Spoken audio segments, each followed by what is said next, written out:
Setelah pembahasan yang cukup alot, F1 dan FIA akhirnya umumkan sejumlah modifikasi yang akan diterapkan terhadap regulasi 2026 pada GP Miami pekan depan. Seperti yang kita tahu setelah insiden Ollie Bearman pada GP Jepang dan semakin banyaknya kritikan yang diarahkan pada regulasi 2026 yang dinilai merusak marwah F1 dengan manajemen baterai yang masif, memaksa F1 serta FIA untuk buat beberapa perubahan.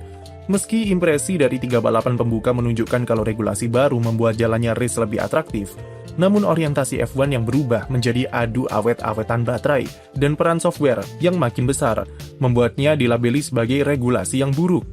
Fenomena superclip yang membuat mesin F1 seakan-akan ngempos di tengah lurusan dan memaksa pembalap harus lepas gas ketika libas tikungan cepat, merusak kenikmatan saat menonton sesi kualifikasi yang seharusnya dipenuhi adrenalin. Memanfaatkan jeda 1 bulan karena ditundanya balapan di Timur Tengah karena invasi Amerika ke Iran, F1 dan FIA lakukan pembahasan intensif terhadap apa saja perubahan yang bisa dilakukan. Ada 3 pembahasan yang difokuskan dalam modifikasi regulasi 2026. Pertama adalah perkara kualifikasi untuk mengurangi fase superclip. Lalu kedua adalah aspek safety saat race untuk mitigasi perbedaan kecepatan yang terlalu besar dan cegah insiden seperti Ollie Bearman terulang kembali. Kemudian ketiga adalah pencegahan terhadap potensi bahaya dari balapan basah atau saat hujan di regulasi 2026.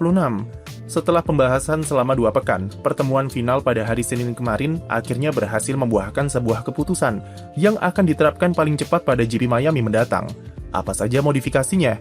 Untuk kualifikasi, batas maksimum recharge diturunkan dari 9 MJ menjadi 7 MJ dengan tujuan untuk mengurangi atau bahkan menghilangkan durasi fase superclip. Menurunkan batas recharge artinya jumlah energi yang bisa dipakai dalam 1 lap juga akan menurun karena total energi yang disimpan juga ada batasnya. Dampaknya adalah mapping deployment atau recharge akan lebih smooth yang berujung pada fase superclip yang bisa dikurangi. Meskipun pengorbanannya adalah power baterainya tidak akan sebesar sebelumnya. Namun dari apa yang dilihat di Suzuka dan Melbourne, pengurangan batas maksimum recharge tidak berdampak signifikan terhadap superclip yang masih cukup masif di lurusan dengan karakteristik sirkuit yang boros baterai. Oleh karena itu, F1 menggabungkan solusi ini dengan menaikkan batas power. Jika sebelumnya baterai hanya bisa recharge sampai power NGUK menyentuh 250 kW saja, maka mulai GP Miami, batasnya dinaikkan sampai pada power maksimalnya di 350 kW. Perubahan ini dampaknya diklaim akan cukup signifikan karena baterai bisa diisi ketika dalam kondisi mesin full power dan diharapkan bisa memperpendek durasi superclip antara 3-4 detik. Meski tidak ada jaminan kalau superclipnya bisa dihilangkan, namun di sirkuit-sirkuit dengan karakter boros baterai, diperkirakan perubahan ini akan cukup terasa untuk membuat mobil F1 bisa dikemudikan dengan lebih natural. Solusi ini sudah diwacanakan oleh McLaren sejak pramusim sebagai solusi paling realistis tanpa harus menurunkan deployment energi untuk kurangi fase superclip. Untuk aspek balapan dan safety, dalam pencegahan insiden Bearman terulang, F1 mengatur ulang prosedur penggunaan tombol boost saat race.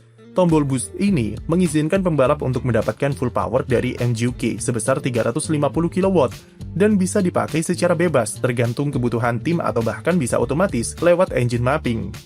Namun mulai Miami nanti, tombol boost hanya bisa diaktifkan jika power deployment NGUK sudah mencapai minimal 150 kW saat akselerasi untuk mencegah perbedaan kecepatan yang besar di beberapa area. Selain itu, salah satu perubahan yang dampaknya akan cukup terasa adalah deployment maksimal dari baterai akan bervariasi pada sejumlah bagian di sirkuit. Pada zona di mana aeroaktifnya terbuka atau straight mode, mobil diizinkan untuk mengakses power baterai maksimalnya sampai 350 kW. Tapi pada area ketika aeroaktifnya tertutup atau corner mode, power mobil akan dibatasi sampai 250 kW saja.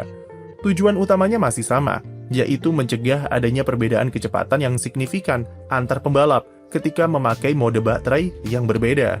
Tapi fungsi sekundernya adalah deployment energi akan jadi lebih merata dalam keseluruhan lap dan secara tidak langsung akan berperan juga dalam usaha mengurangi fase superclip. F1 juga memberikan modifikasi untuk mencegah insiden yang disebabkan oleh fase start yang lebih sulit di regulasi baru. Dengan menambahkan beberapa protokol keselamatan, FIA akan menambahkan sistem deteksi low power untuk pembalap yang alami masalah ketika start, dan sistem ini akan aktifkan power di NGUK secara otomatis untuk bantu pembalap dapatkan akselerasi minimal untuk mencegahnya ditabrak dari belakang. Tentunya sistem ini didesain seminimal mungkin supaya tidak menimbulkan keuntungan terhadap pembalap yang alami trouble saat start, dan akan muncul indikator tambahan dari lampu di sayap belakang. Untuk cuaca hujan, FIA akan membatasi power deployment baterainya antara 250-200 kW, mengingat torsi di mobil 2026 jauh lebih besar dari musim lalu, dan berpotensi membuatnya sangat sulit dikemudikan di sirkuit basah. Mode boost dan overtake juga tidak bisa diaktifkan saat kondisi hujan. Selain itu, temperatur selimut penghangat ban untuk ban inter juga ditingkatkan supaya gripnya jadi lebih baik. Meskipun dampak negatifnya adalah ban full wet jelas makin terpinggirkan. Sekarang, dengan beberapa modifikasi tersebut, apakah itu semua cukup untuk membuat regulasi 2026 jadi lebih baik dan bisa lebih dinikmati oleh pembalap serta penonton? Jawabannya adalah belum tentu, dan wait and see sampai GP Miami nanti akan berjalan seperti apa. Penerapannya di GP Miami juga tak bisa langsung jadi patokan, mengingat bertepatan dengan sprint weekend, yang membuat persiapan tim tak akan maksimal dalam proses adaptasinya terhadap modifikasi regulasi. Sulit untuk mengetahui apakah perubahan yang diberikan ini akan cukup untuk mengurangi superclip dan membuat mobil F1 kembali natural saat dikemudikan, terutama di kualifikasi. Faktanya adalah F1 dan FIA membuat langkah cenderung pragmatis yang memang harus mereka lakukan guna menjaga kepentingan pabrikan serta tim yang berlaga di sirkuit.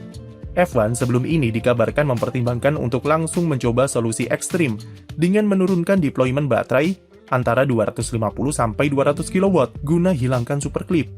Namun hal itu terbentur oleh dua hal, yaitu pertama, FIA sendiri ingin tetap menjaga aspek elektrifikasi dari regulasi 2026 tetap jadi faktor yang lebih dominan. Lalu kedua adalah pabrikan menolak usulan tersebut, karena mesin 2026 sudah didesain untuk memenuhi pembagian energi 50-50 yang sudah disepakati di regulasi. Menurunkan deployment energi akan mengubah rasionya menjadi lebih dari 60/40, dan akan menimbulkan banyak masalah baru bagi pabrikan dengan waktu adaptasi yang sangat mepet. Oleh karena itu, opsi F1 dan FIA sebenarnya cukup terbatas dalam usaha modifikasi regulasi 2026, yang membuat mereka hanya bisa hasilkan keputusan yang cenderung pragmatis. Namun walau tidak akan 100% menghilangkan superclip, jika tujuannya untuk mengurangi saja, maka ada peluang kalau modifikasi ini akan membuahkan hasil yang positif.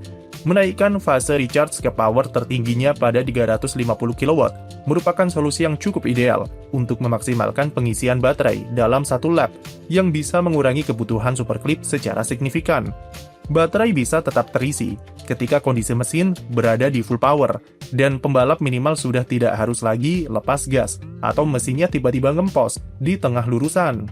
Dikombinasikan dengan pembatasan power baterai ketika aero aktif ada di corner mode, seharusnya perubahan ini bisa mengurangi superclip dan membuat pembalap lebih natural dalam mengemudikan mobil. Hanya saja perlu diperhatikan beberapa efek negatif yang kemungkinan ditimbulkan dari modifikasi regulasi ini, terutama di aspek reliabilitas karena zona recharging yang ditingkatkan ke full power. Berkurangnya energi maksimal saat recharge jadi 7 MJ juga punya resiko yang malah bisa menambah kebutuhan superclip itu sendiri. Itu karena power deployment maksimalnya tidak dikurangi, maka sama saja baterainya akan boros.